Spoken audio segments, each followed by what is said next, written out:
খুব গুরুত্বপূর্ণ, দুইটা দ্যাটের মধ্যে একটা গুরুত্বপূর্ণ বৈশিষ্ট্য, এখানে দ্যাট আছে এখানেও দ্যাট আছে, কিন্তু এই দুইটা দ্যাটের মধ্যে পার্থক্য হচ্ছে এখানে দ্যাটের পরে একটা সাবজেক্ট আছে।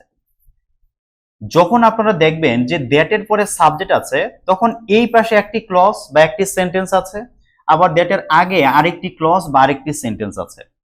দুটি ক্লজকে যুক্ত করেছে হচ্ছে এই দ্যাট, এবং তখন এই দ্যাটটাকে আমরা বলি কনজাংশন। এই দ্যাটটাকে আমরা কি বলি? কনজাংশন। তো আপনি যদি দেখেন যে দ্যাটের পরে সাবজেক্ট আছে তখন এই দ্যাটটা হবে কনজাংশন, কিন্তু এখানে দ্যাটের পরে কি আছে? শুধু ভার্ব, দ্যাটের পরে ভার্ব আছে। এবং আপনাদের বলেছিলাম যে এই যে দ্যাট, এই দ্যাটটাকে আমরা বলি রিলেটিভ প্রোনাউন। তার মানে এই দ্যাটটি কোনো কনজাংশন নয়, এটি হচ্ছে প্রোনাউন, এবং এটির নাম হচ্ছে রিলেটিভ প্রোনাউন। এটির নাম হচ্ছে রিলেটিভ প্রোনাউন। বুঝবো কিভাবে?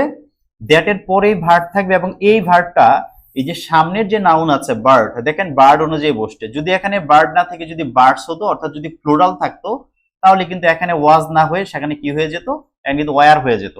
কারণ রিলেটিভ প্রোনাউনের পরে যে ভার্ব বসে, এই ভার্বটি সবসময় আগের যে নাউনটি বা এন্টিসিডেন্ট থাকে সেই নাউন বা এন্টিসিডেন্ট অনুযায়ী বসে। তার মানে আমরা যদি কখনো দেখি যে সেন্টেন্স এরকম দ্যাট আছে, আমরা দেখে নেব সাবজেক্ট আছে কিনা। সাবজেক্ট থাকলে বলবো এই দ্যাট হচ্ছে কনজাংশন, আর যখন দেখবো যে দ্যাটের পরে সাবজেক্ট নাই শুধু ভার্ব আছে, তখন এই দ্যাট হয়ে যাবে প্রোনাউন বা রিলেটিভ প্রোনাউন। বোঝা গেছে বিষয়টা ভালোভাবে?